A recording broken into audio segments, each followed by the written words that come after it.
आपकी ये एबिलिटी कि आप लोगों से इंटरेक्ट कैसे करते हो वो इस चीज पे भी डिपेंड करती है कि आप उनके नॉन वर्बल कम्युनिकेशन को किस तरीके से इंटरप्रेट कर पाते हो। वेल, आज इस वीडियो में हम लोग नॉन वर्बल कम्युनिकेशन के बारे में ही बात करने वाले हैं, जिसके अंदर मेनली हम लोग बॉडी लैंग्वेज एंड रिस्पॉन्सेज के बारे में बात कर रहे होंगे कि किसी भी बॉडी के कंफर्ट की सिचुएशन में साइंस क्या होते हैं, डिस्कम्फर्ट की सिचुएशन में साइंस क्या होते हैं, एंड सिमिलरली नर्वसनेस और एंजाइटी की सिचुएशंस में साइंस क्या होते हैं। एंड इस चीज से होगा क्या, आप लोगों को बहुत ही ज्यादा बेहतर ढंग से रीड कर पाओगे, उनके ट्रू इंटेंशंस को जान पाओगे एंड उनके थॉट्स के पीछे जो एक्चुअल रियलिटी है वो जान पाओगे।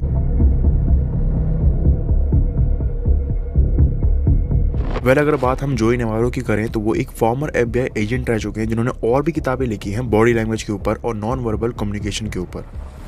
एंड इन्हीं किताबों में से एक किताब है व्हाट एवरीबॉडी इज सेइंग, जिस बुक की मदद से जो लेसन है निकाल करके मैं आपको आज की इस वीडियो में एक्सप्लेन कर रहा हूँ। एंड ये जो बुक है ये गाइड की तरह है जो कि आपकी मदद करेंगी नॉन वर्बल क्यूज को रीड करने में। Now here my first point is non verbal communication is unconscious. Non verbal communication एक जरिया है, एक वे है ऐसा जिसकी मदद से हम सामने वाले बैठे प्रोस्पेक्ट, सामने वाले बैठे व्यक्ति के जो ट्रू इंटेंशंस हैं उनको पता लगा सकते हैं, उसके वैसे थॉट जो कि वो जुबान पर नहीं ला रहा है एंड उसकी जो वो रियल फीलिंग्स है हम उनको पता लगा सकते हैं। एंड इसी के साथ ही साथ हम नॉन वर्बल कम्युनिकेशन के जरिए किसी व्यक्ति के अंदर हम ये बहुत अच्छे तरीके से पता लगा सकते हैं कि किसी टॉपिक के प्रति, किसी टॉपिक के ऊपर वो ट्रूली क्या सोचता है, क्या उसका रिएक्शन है, भले ही उसके वर्ड्स कुछ और कह रहे हो। अब नाउ इसके अंदर भी हम लोग सबसे पहले द लिम्बिक सिस्टम के बारे में बात करते हैं। द लिम्बिक ब्रेन, ये हमारे ब्रेन का एक ऐसा रीजन है जो कि कंट्रोल करता है सारे हमारे इमोशनल रिस्पॉन्सेस को। एंड मोस्ट इंपॉर्टेंटली यही वो रीजन है हमारे ह्यूमन ब्रेन का जो कि रिस्पॉन्सिबल होता है हमारे सारे बॉडी लैंग्वेजेस रिएक्शन के लिए। एंड ये जो हमारा लिम्बिक सिस्टम है ये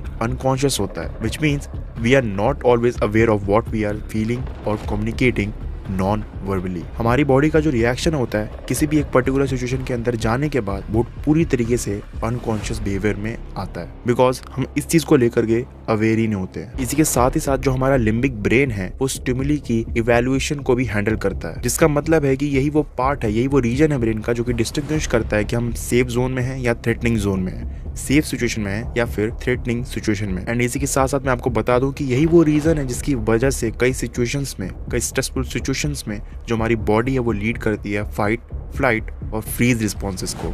तो यहाँ पर हम लोगों ने लिम्बिक सिस्टम के बारे में जान लिया। इसी के साथ साथ एक और चीज का जानना हमारे लिए पहले बहुत जरूरी है, वो है अबाउट नियोकॉर्टेक्स, क्योंकि ये वो पार्ट है ब्रेन का जिसे हम कहते हैं thinking brain. Basically it handles high level cognition such as language and reasoning. देखो ये जो नियोकॉर्टेक्स है ना, ये कई केसेस में लिम्बिक सिस्टम को ओवरराइड कर देता है कई सिचुएशंस में आने पर। फॉर एग्जांपल, सपोज आपने अचानक से किसी सांप को देखा तो लिम्बिक सिस्टम के अकॉर्डिंग आप फियर की सिचुएशन में आ जाओगे एंड तुरंत से कुछ ना कुछ रिस्पॉन्स दोगे। बट ये नियोकॉर्टेक्स जो है वो आपको इस चीज से रोक सकता है, आपको दूर भागने से रोक सकता है, आपको चिल्लाने से रोक सकता है, बिकॉज वहां पर आप तुरंत ही कॉन्शियसली सोचना चालू कर दोगे। इसी के साथ साथ नियोकॉर्टेक्स ही वो पार्ट है जो कि कई सिचुएशंस में आपकी नॉन वर्बल कम्युनिकेशंस को कंट्रोल करने की कोशिश करता है। अब इसका भी एक एग्जांपल है, सपोज आप प्रेजेंटेशन देने के लिए काफी ज्यादा नर्वस फील कर रहे हो बट आप दिखा रहे हो कि आप बहुत ज्यादा कॉन्फिडेंट हो, जिसके अंदर सिंपली होता क्या है कि आपका जो नियोकॉर्टेक्स है वो आपके लिम्बिक सिस्टम के ऊपर ओवरराइड हो जाता है एंड नियोकॉर्टेक्स के अकॉर्डिंग आपका बॉडी भी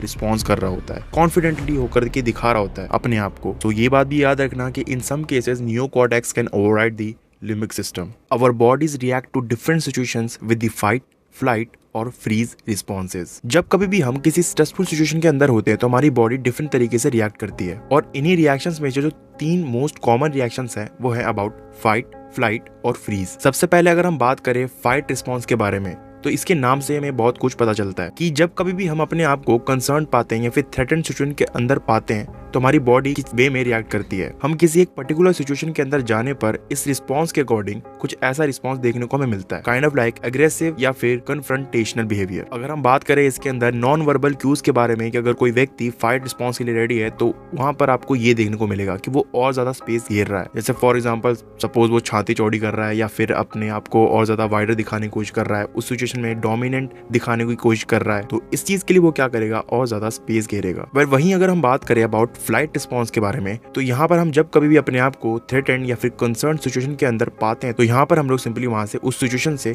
भागने की कोशिश करते हैं जितनी जल्दी हो सके उतनी जल्दी। And we may see this response in avoidance behaviour और दी डिजायर टू एस्केप। इस फ्लाइट रिस्पॉन्स के अंदर सिंपली दिखता यह है कि आप अपने आप को उस चीज से दूर करना चाहते हो जो कि आपके ऊपर स्ट्रेस डाल रही है इन ए फिजिकल मैनर। अब इस केस के अंदर अंदर हम अपने डिस्कम्फर्ट को कुछ इन 3 तरीकों से एक्सप्रेस करते हैं। हम अपने आईज को कवर करने लगते हैं, हमारी जो फीट्स की डायरेक्शन है वो from the source of anxiety से अवे होने लगती है। इन लास्ट आता है हमारा फ्रीज रिस्पॉन्स, जिसके अंदर हमारी बॉडी रिएक्ट करना ही बंद कर देती है। It is kind of like state of immobility. हम हेल्पलेसनेस के केस में हम इस रिस्पॉन्स को देख सकते हैं। फ्रीज रिस्पॉन्स के अंदर जो व्यक्ति होता है वो अनकॉन्शियसली ये ट्राई आउट कर रहा होता है कि वो अननोटिसेबल रहे, जिसकी वजह से उसका जो कोई रिएक्शन होता है वो कुछ इस तरीके का होता है। वो बहुत ज्यादा स्टिल रहता है, वो अपने आर्म्स को ज्यादा मूव नहीं करता है, वो अपनी बॉडी को ज्यादा मूव नहीं करता है, एंड उसके जो आर्म्स है वो बॉडी है वो क्लोज रहते हैं, एंड वो स्मॉलर दिखने की कोशिश कर रहा होता है। Now let's talk about pacifying behaviours. हम सभी कहीं ना कहीं अपने आप के कंफर्ट और डिस्कंफर्ट को शो करते हैं through an non verbal cues. तो यहाँ पर होता क्या है, जब कभी भी हम अपने आप को स्ट्रेस सिचुएशन के अंदर पाते हैं तो हम अपने आप को कंफर्ट दिखाने की कोशिश करते हैं।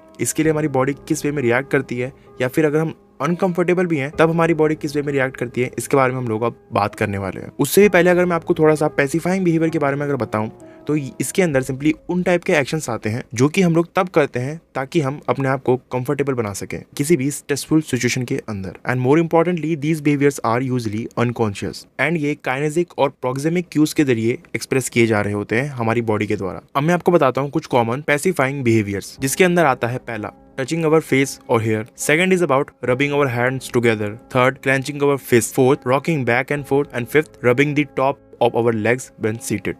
अब बात करते हैं हम लोग कंफर्ट के साइंस के बारे में और साथ ही साथ डिस्कम्फर्ट्स के साइंस के बारे में। सपोज व्यक्ति नंबर ए व्यक्ति नंबर बी से बात कर रहा है, तो सबसे पहला जो कंफर्टनेस का जो कंफर्टेबलनेस का साइन है वो यही है about making an eye contact, clear eye contact. And इसी के साथ साथ झुकाव। जो व्यक्ति नंबर ए है अगर वो कंफर्टेबल है तो उसका उस सामने वाले प्रोस्पेक्ट के प्रति जो झुकाव है वो थोड़ा सा रहेगा, वो काइंड ऑफ लाइक लीन्ड रहेगा। और इसी के साथ साथ डिस्कम्फर्टेबल सिचुएशन में ये बिल्कुल ही अपोजिट है, जैसे कि आई कॉन्टैक्ट को ब्रेक करना, एंड इसी के साथ ही साथ उस सामने वाले पर्सन से थोड़ा सा अवेयर रहना। एंड डिस्कम्फर्ट सिचुएशन के अंदर अपने फिस्ट को क्लेंच करना ये भी एक चीज आती है, एंड इसी के साथ ही साथ अपने हाथों को अपने पैरों के ऊपर रख करके थोड़ा सा रब करना काइंड ऑफ, ये भी एक साइन है डिस्कम्फर्टनेस का, मेनली डिस्कम्फर्ट का। We take up space when we are confident and we make ourself small when we are insecure. Confidence, insecurity और डोमिनेंस के नॉन वर्बल क्यूज को अब समझने की हम लोग कोशिश करते हैं। कॉन्फिडेंस शो करने के जो पहले और सबसे ऊपर जो रहने वाले जो दो मेन फैक्टर हैं या दो मेन बॉडी रिएक्शन है वो यही है कि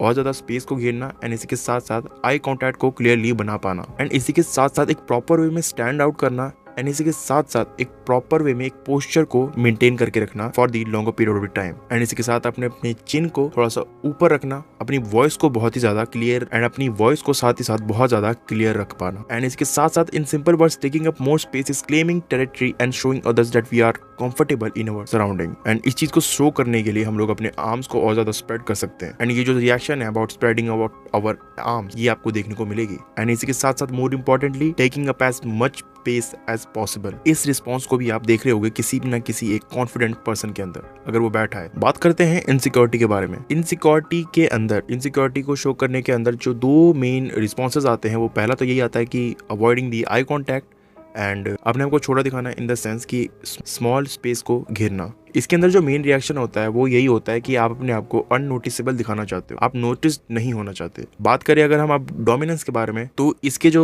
फीचर्स हैं वो कॉन्फिडेंट एक पर्सन से बहुत ज्यादा हद तक मैच होते हैं, क्योंकि एक कॉन्फिडेंट पर्सनैलिटी ही डोमिनेंस को शो कर सकती है। किसी व्यक्ति के डोमिनेंस को देखना है तो आप उसकी वॉइस में उस चीज को देख पाओगे, बहुत ज्यादा वो लाउड होगी, एंड उसके गेस्चर्स जो होंगे वो काफी ज्यादा एक्सपेंसिव होंगे। नाउ इसी के साथ साथ अगर मैं बात करूँ अबाउट मिररिंग कंसेप्ट के बारे में, तो मिररिंग के अंदर होता क्या है, सपोज दो पर्सपेक्ट आपस में बात कर रहे हैं तो एक पर्सपेक्ट क्या करेगा, धीरे धीरे सामने वाले की बॉडी लैंग्वेज को कॉपी करने लगेगा, एंड ये एक कंफर्ट का साइन है। एंड इसी के साथ साथ जो मिररिंग है वो एक अनकॉन्शियस बिहेवियर है जिसके अंदर सामने वाले की बॉडी लैंग्वेज को और उसके फेशियल एक्सप्रेशंस को धीरे धीरे जो सामने वाला व्यक्ति है वो कॉपी करता है, like nodding head, smiling, breathing rate उसकी तरह हो या फिर कुछ भी। सो ये तो बस था हमारा पार्ट 1। आगे आने वाले पार्ट्स में हम लोग हैंड गेस्चर्स, फीट्स की मूवमेंट्स के बारे में, टॉर्सो की मूवमेंट्स के बारे में भी हम बात कर रहे होंगे।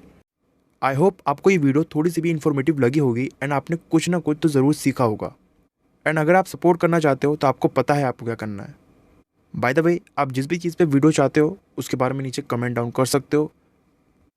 टेक केयर, मैं मिलता हूँ आपको नेक्स्ट वीडियो में।